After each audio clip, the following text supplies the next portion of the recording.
Hi guys, Lene here doing a VR for hashtag I love divination for Magical Mandi.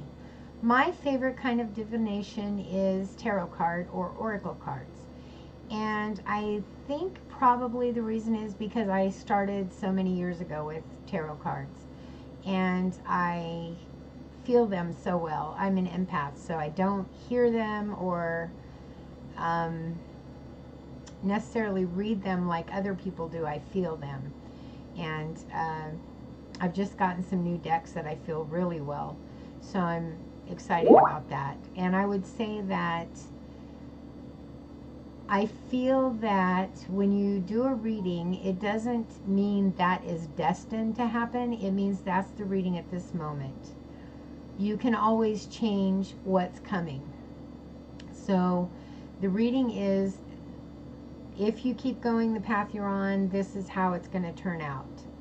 However, you always have the option to change something, any little thing, and the reading would change. So you can do a reading today for a certain thing.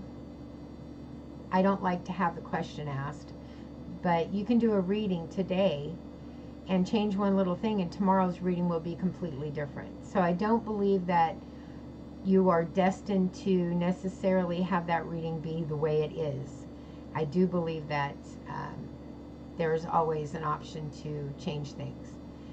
So that's my favorite way to love divination, and I hope this was a good response, Mandy, and I hope you all have a great day. Please remember you're all divine and sacred beings of light and love, and I love each and every one of you very deeply.